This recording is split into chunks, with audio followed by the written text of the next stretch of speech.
ओम शांति। आज की शिक्षाप्रद कहानी का नाम है मृत्यु से मित्रता। कहते हैं एक बहुत चतुर व्यक्ति था, उसको काल से बहुत डर लगता था, तो उसने काल को अपना मित्र बना दिया और उसको कहा कि तुम तो किसी को भी छोड़ते नहीं हो, किसी न किसी को उनके समय पर लेके जाते हो। तो मित्र ने कहा कि ये तो सृष्टि का शाश्वत नियम है, मैं मजबूर हूं, मैं इसके लिए कुछ कर नहीं सकता हूं। हाँ, आपको अगर कोई मेरे से मदद चाहिए, कोई आशा आपने मेरे में रखी है, तो आप मुझे बताओ, मैं जितनी मदद कर सकता हूं जरूर करूंगा। तो चतुर व्यक्ति ने कहा, आप जब भी मेरे को बुलाने आओगे तो उसके थोड़े दिन पहले मुझे पत्र लिखना।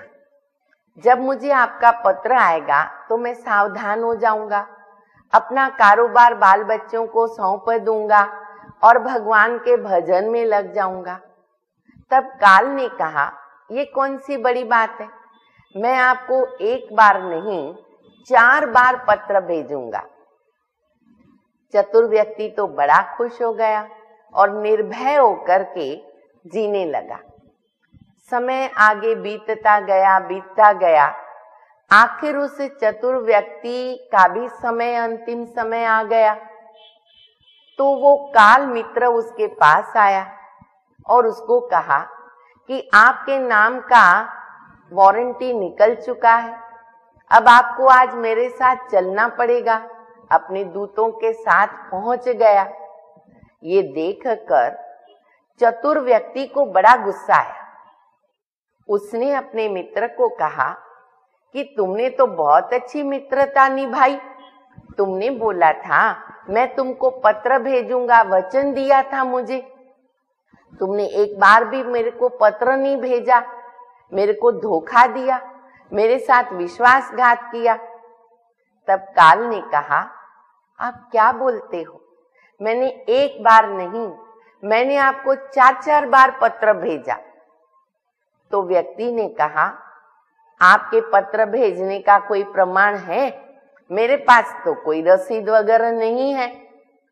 तब काल ने कहा कि हाँ, वो पत्र आज भी आपके पास मौजूद है।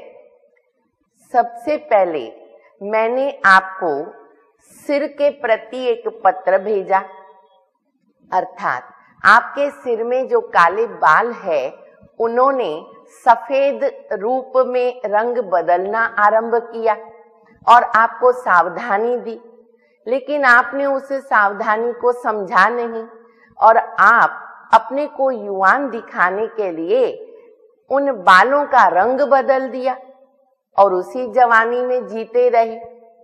कुछ समय के बाद मैंने आपको दूसरा पत्र आंखों के प्रति भेजा। आपके आंखों की रोशनी धीरे धीरे मंद होने लगी, तो आपने मोटा मोटा चश्मा चढ़ा दिया। आपने कभी आंखें 2 मिनट बंद करके ये नहीं सोचा कि ये मेरे को इशारा मिल रहा है, मेरे को पत्र भेजा गया है। थोड़े समय के बाद फिर हमने आपके दांत को हिलाने का कोशिश किया, ये आपके पास तीसरा पत्र आया, दांत हिलने लगे, सारे दांत आपके निकल गए, परंतु फिर भी आपने आर्टिफिशियल दांत लगाए और विभिन्न प्रकार के स्वाद लेने लगे। उसके ऊपर भी आपने उस बात को नहीं समझा। फिर चौथी बार उस काल ने कहा कि आपको पत्र भेजा गया, बीमारी रोग पीड़ितों के हिसाब से भी आपके पास परीक्षाएं आती गई, विद्वान पंडितों के द्वारा सतमार्ग पर चलने का इशारा दिया गया, लेकिन उसको भी आपने समझा नहीं। जब ये बात व्यक्ति को बताई गई तब उसने महसूस किया कि काल तो बराबर मेरे को पत्र भेजता गया, परंतु मैंने कभी भी उस पत्र का अर्थ नहीं समझा, भगवान का भजन नहीं किया, अपने ही कार्य में बिजी होता गया। ऐसे ही मेरा कल करके काल आ गया और वो फूट कर काल के आगे रोने लगा। कहानी से हमें बहुत अच्छी सीख मिलती है कि हमें अपने कर्मों पर कितना न ध्यान देना चाहिए। वैसे तो हर व्यक्ति के पास ये 4 पत्र काल के द्वारा आते ही हैं, और वर्तमान जो समय चल रहा है वो तो अकाले मृत्यु का है। कोई भी क्षण किसी को भी मौत आ सकती है। इसीलिए परमपिता परमात्मा कहते हैं कि बच्चे अब सबसे डिटैच हो जाओ, निर्मोही बन जाओ, क्योंकि कभी भी काल आ सकता है और आपका मौत आपके सामने आ सकता है। एक ही परम पिता परमात्मा की स्मृति में निरंतर रहने का अभ्यास करो, ताकि हमारा भविष्य भी उज्जवल हो और हमारा कल्याण हो सके। ओम शांति।